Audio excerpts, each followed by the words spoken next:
Okay, this is where it gets a little hairy or a little fibriny. But just trust me, I can simplify it for you. It'll seem overwhelming at first, and then you'll see my summary and you'll feel better. So what we're trying to do, big picture understanding, is we're trying to get this protein right here, right? Because this protein is fibrin that forms a clot, okay? But what we have is this like cascade of this thing gets activated and then activates the next thing, and this thing gets activated and then activates the next thing. This thing gets activated and then activates the next thing. But we can break down the whole coagulation process, and this is the formation of fibrin, a fibrin clot, into kind of three big parts. The first one is making this guy right here, which is prothrombinase. Factor 10A is prothrombinase. Because if you get here, notice that you're going to get a clot, right? And then the second thing is after I've made prothrombinase, factor 10A, it will convert prothrombin to thrombin. And then thrombin will convert fibrinogen to fibrin, which will get stabilized to form a clot. So this part, there's two different ways to get there, and we'll come back and pick that up in just a second. Two different ways to get factor 10A. But I want you to note, and this is important for you, that this little relationship right here is what you are going to have to do, right? So conversion by prothrombinase, which is factor 10A, this guy right here,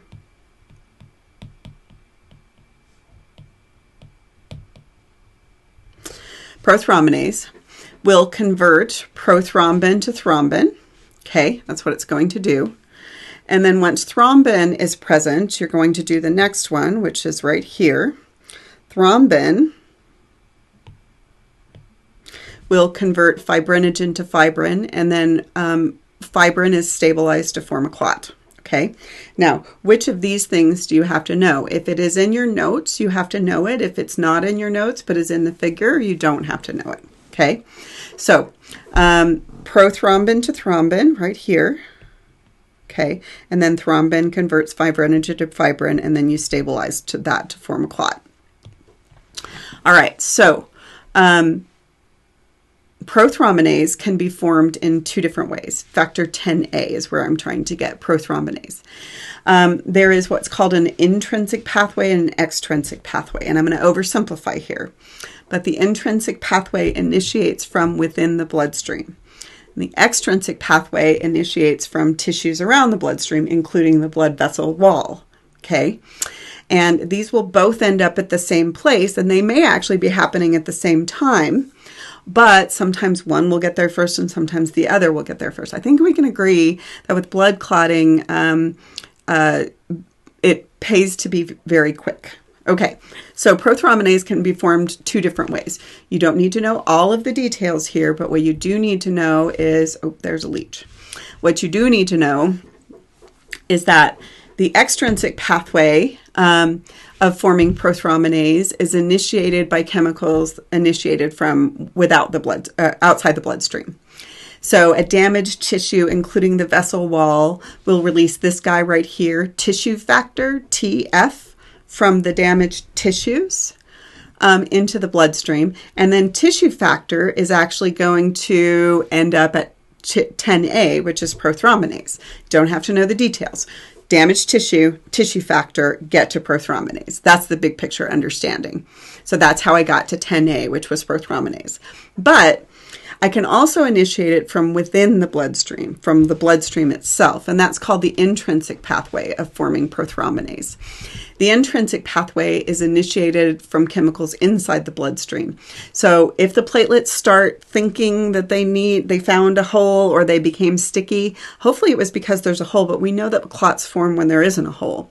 So the sticky platelets may be formed from collagen, from contacting with collagen, are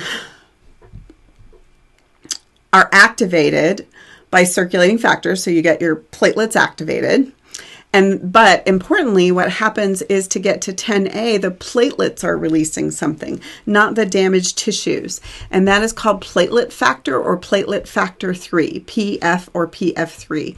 So one more time. This one starts with platelets releasing platelet factor to get me to 10A. This one starts with tissues releasing tissue factor. And I know you can say, well, this one might start with damaged tissue as well. And often it does, but platelets can also just misbehave because they are congregating unsupervised, like a bunch of 14-year-olds in my house last night. Okay, so platelet factor starts a different path. It's a little bit more complicated, but what you have to know is it's the platelets that release platelet factor that get me to 10A. Here is the tissues that release tissue factor that get me to 10A. So still get to 10A though, and once you get to 10A, you are at what's called the common pathway. So extrinsic tissues, tissue factor, intrinsic platelets, platelet factor. When you come together, it doesn't matter how you get there. So this is the common pathway. The common pathway begins pretty much when you have prothrombinase, 10A, right? Regardless of whether it was initiated by one or the other, or both, really.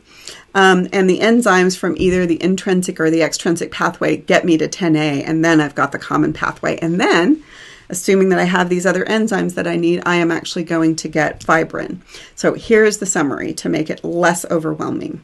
So the extrinsic pathway is activated by tissue damage. Okay, we're going to read this side first. The tissue damage releases tissue factor 3, TF, right? Tissue factor 3, which activates prothrombinase. Yes, gets me prothrombinase. And then the common pathway starts, and prothrombinase converts prothrombin to thrombin, and then thrombin converts fibrinogen to fibrin, and then fibrin is stabilized to form a clot. Okay, what if I started with the intrinsic pathway? The intrinsic pathway, the injured vessel causes sticky platelets, but the sticky platelets are the ones who release platelet factor 3. And platelet factor 3 converts makes me prothrombinase, right? And then prothrombinase converts prothrombin to thrombin. And then thrombin converts fibrinogen to fibrin, which is stabilized to form a clot. So regardless, once you get here, you do the same thing. It's the common pathway. They have it in common. Okay, and then I have this figure for you guys to fill out as well. I've got it here. Where is it? Get out of the way. Okay, so this is the same figure that you've got here. The things in red, if I were you, I would be able to fill in. Okay, so let's just start and read it again. Okay, so the ones in red are the ones I want to hold you responsible for. Those are the ones I told you about in your notes. So assuming that we have calcium and all of that good stuff, the platelets here are releasing platelet factor 3, PF3. This is the intrinsic pathway, which will activate factor 10 to 10A, which is prothrombinase. Prothrombinase will convert prothrombin to thrombin. Thrombin will convert fibrinogen to fibrin, stabilize to form a clot. Okay, once you get to factor 10A, it's the common pathway. Okay, extrinsic pathway starts with tissues, not platelets, releasing tissue factor 3. This is the extrinsic pathway to get me to factor 10A, which is prothrombinase, which will do the same blasted thing, convert prothrombin to thrombin. Thrombin converts fibrinogen to fibrin, stabilize to form a clot. So this is just a summary, right? Okay, so that is the coagulation phase. That's the detail I want you to know it in, which is why I made this figure and put it in your notes, because I don't want you to think that I need you to fill in every single part of this. Okay, so how do I finish this process? So after the coagulation phase, I should have something that looks like this, right? And I made this sticky spiderwebby protein and I caught stuff that went by. But then what has to happen is the platelets, and this is one right here, actually have actin and myosin in them. And when you have finished the coagulation phase, the platelets are actually going to do a little bit of cross-bridge cycling. They don't understand it super well yet. And what happens is, since they're all stuck in the spiderwebby fibrin and the fibrin is stuck to the tissue that's been damaged, when they start to pull, they actually sort of pull the edges together, which makes it easier to heal. But it also tends to, if you have like a road rash and pulls together as it's sort of scabbing or clotting up, sometimes you can have this clear yellow fluid pushed out. That's the serum again, because all of the formed elements and all of the clotting proteins stayed in the clot, and then you pushed out this clear yellow fluid called serum. It's not the opaque fluid. That means you have an infection. It's the clear fluid. And then the last phase of hemostasis is fibrinolysis. And with fibrinolysis, what you really need to do is you need to dissolve the fibrin because you're done with it and now you need normal blood flow again. So this is dissolving the clot once the blood vessel is repaired. So what was this protein made of? What is this? That's fibrin. Okay, so I'm going to do fibrinolysis. So what will happen now is as the damaged tissues are healing, they're going to start releasing different paracrine agents. When they were damaged, they were like, hey, platelets, come help me. And now they're like, I got it. So they're going to release something called TPA, which is called tissue plasminogen activator, TPA. And what they are going to do, TPA primarily, is going to convert this other protein that was present in the blood plasma called plasminogen into plasmin. And what plasmin does is it dissolves fibrin. So one more time. TPA, tissue plasminogen activator, is released by tissues as they heal. And what it does is it says, hey, inactive plasma protein that could dissolve fibrin, if I activated you, I'm going to activate you. I'm going to activate plasminogen to plasmin, and then plasmin is going to dissolve fibrin. Now, this is a super duper powerful clot buster. Really, really very expensive to produce in the lab. Very effective at breaking up clots, but also potentially very dangerous because then if it was circulating in your bloodstream, you couldn't form appropriate clots.